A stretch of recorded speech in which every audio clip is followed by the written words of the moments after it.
could you tell me a little more about it? Calico gets intel on people who abuse and kill animals. He goes after them with extreme justice.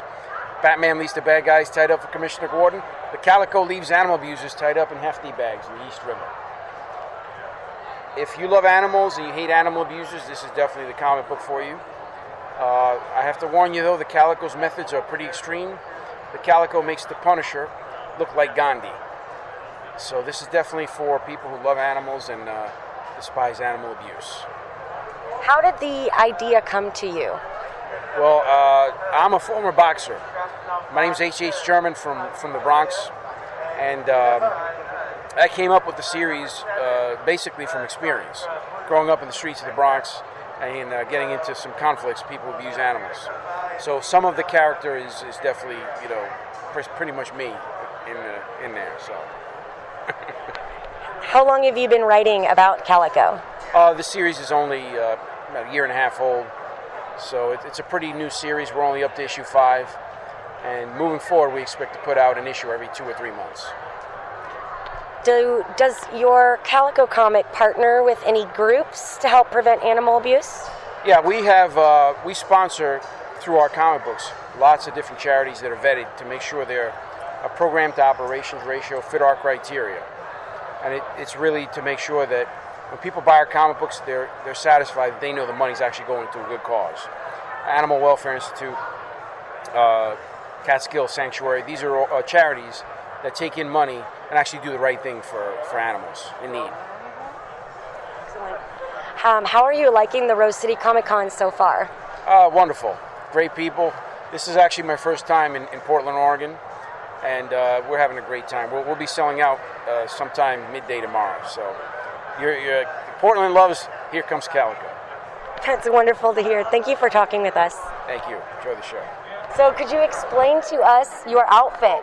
So it's the pun on Boba Fett.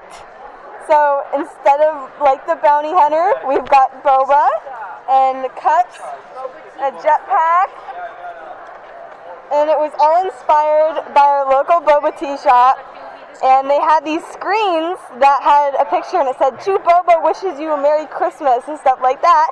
And I was like, oh my gosh, what other Star Wars character has Boba in it? And I thought, oh my gosh, Boba Fett. How very Portland, I think. I love the outfit. I love it. Thank you so much. Is this your first Rose City Comic Con? It's my first. Yeah? It's my second Comic Con in general, but it's my first in Rose City. Excellent. So what are you enjoying so far? I really love the support. It makes me really happy, and the little kids really makes my day. And I feel really welcome here. How long did it take you to make your costume? Okay, I started in January and I finished last weekend. Amazing. Mm-hmm. Amazing work. I remember it was really... She took so much time to it, and I was so happy when she finished it. It was very impressive. She drew a whole drawing of it, and it came to life. Yeah. That's incredible. Who are you? I am Q from Bungo Stray Dogs. Bungo Shoe Dogs. Stray Dogs, yeah. Bungo Stray Dogs. It's wow. an anime. Is this your favorite character? What inspired you to be Shu? What inspired me to be Q is I can do his voice from the anime. I can sound like him. You want to give us an example? Your friends are so fragile, Mr. Dazai. Don't worry, I look forward to breaking you. Yeah, all my friends. My handler right now. I'm a little handler. Be a navigation friend. Helping you guide around? Yes. Excellent. Thank you very much for speaking with us today. You're so welcome. It was a joy. Have a great time. You too.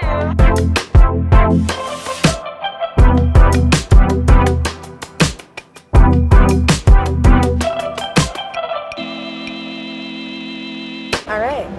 So author E.S. Brown, I was wondering if you could tell us a bit about the books that you have here. Absolutely. So these are all separate series. This is a sci-fi political thriller, a bit of an allegory on some of the conspiracy theories surrounding 9/11, but put into a galactic context. So you've got galactic governments creating false flag events to go to war over the galaxy's energy reserves. But then to make it a little more fun, you've got people fighting with swords of fire and swords of ice. I have a cybernetic ninja thrown into the mix, and so there's all that to go with it. This is a post-apocalyptic vampire tale. The world's governments are covertly infiltrated by vampires, and they create a particle bomb that turns billions of people into vampires in a matter of hours. They follow that up by releasing nuclear bombs around the globe to purposely create a nuclear winter to block out the sunlight, so then the vampires can thrive day or night. And then you have pockets of humans navigating that landscape and trying to basically not become food. These are interesting stories. What inspired them? A lot of watching TV and movies and stories that I would love to see movies of, but I can't make a feature film, at least not yet. So I wrote books. Yeah. Is this your first time at Rose City Comic Con? No, this is my 4th appearance. Oh, wow. Yeah, so it's pretty cool because I'm at the point for what it's worth where there's folks who actually seek me out now because they've seen me at the cons before and they bought other books and they come back and I tend to have a new release each year and they keep picking them up, which is pretty awesome. That sounds exciting. Yeah. So what brings you back every time? Oh, the ambiance, the atmosphere, the love from the people that that are repeat customers at this point, and just the cosplay. I love being in the environment, and I'm hoping to actually maybe eventually start cosplaying as some of my own characters, which I think would be really fun, and maybe even have some friends with me who would do that as well. Excellent. If people would like to learn more about your books, where could they find them? Absolutely. So I have a website, author.esbrown.com, and there's links there to the Amazon pages and Barnes & Noble as well, and I have an Etsy page. And through the Etsy page, I can sell personalized and signed copies. Excellent. Yeah, but all those links are right through the website. Wonderful. Thank you for speaking with me today. Absolutely. Thank you. Hi.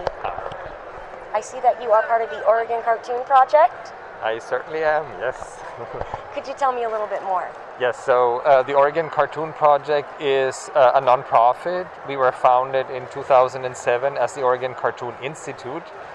And when we started out, right behind me you see what we did. We did a lot of projects about the history of Oregon cartooning and animation.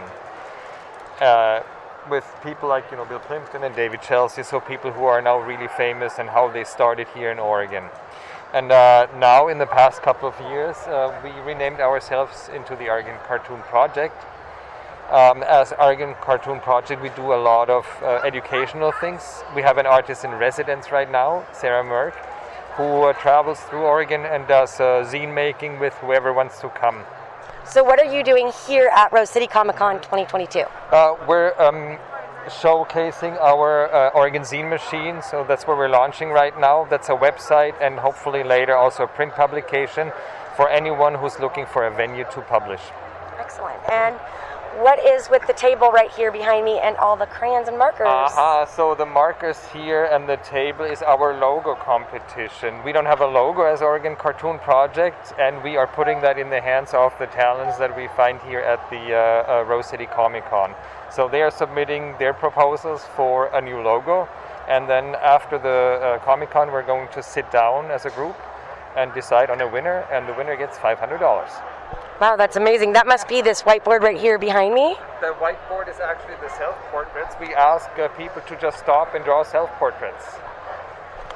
Are you sure you're not going to choose one of these as a logo? Well, a logo. This is faces, and of course we want a logo that kind of says Oregon Cartoon Project, but I think these are just amazing if you look at what people have done. We started that at about 12:30 today, and, well, it's full. Already. So what is your favorite part of the Rose City Comic Con? Ask me an easier question. I think talking to people and also seeing what people can do, not just buying and consuming, but also producing, and the incredible talent. Excellent. Thank you very much. Thanks a lot for stopping by. So, hi. Hi, how are you? I'm doing great. I saw this artwork behind you. Yes. Is this your booth? This is my booth. Could you tell me more about the artwork that you have? Yes, so I handwrite out full movie scripts to create portraits of the people. That's it. It's very simple. So can you tell me how long does it take you to make an average picture? So it takes anywhere from like 15 to 20 working hours to 6 months. I did this one, My Neighbor Totoro, completely in the original Japanese. This is the one that took me about half a year because I don't speak Japanese. I just wanted to get a piece that would make people go, oh, you're crazy. And that so far has worked. How did you get started making this art form? I needed a birthday gift for a friend of mine. And that's it. So I hand wrote out every Radiohead album to make a portrait of Tom York, a nice big 18 by 24. And she loved it. And then some friends of mine were like, can you make me one? I was like, oh, yeah, sure. And then more friends were like, can you make me one? And I was like, oh, yeah, sure. And they're like, oh, you should do The Big Lebowski. I was like, oh, okay. And then, I mean, how does anything start, right? And then the rest is... So how did you come to Rose City Comic Con? How did I come here? Well, I mean, I did a lot of the comic book conventions in Los Angeles. And then I wanted to expand like all up the West Coast because Portland's great. And so then I got into Rose City Con, and it's just so much fun. And then now I'm here. So this is not your first Rose City Comic Con then? No. Oh man, I think I did 2 years ago before times, and then I took about 2.5 years off, and this is my first one back since everything shut down. Yeah, so I'm really excited to be here. It's been so much fun. What is the favorite thing that's happening for you this year at Rose City Comic Con 2022? My favorite thing that's happened to me this year at Rose City Comic Con 2022, besides talking to you guys, a lot of people know me from TikTok and online.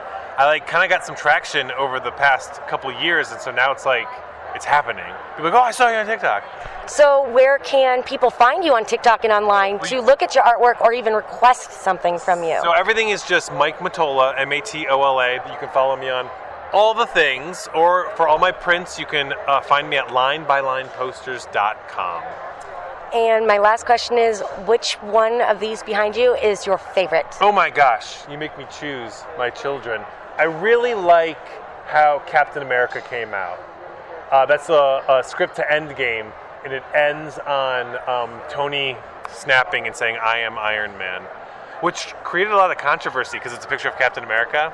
So when people read that, they're like, well, why didn't you make it Iron Man? I'm like, I can't please everybody. But I really like it. I'm a big fan of Captain America. Excellent. Thank you. Thank you.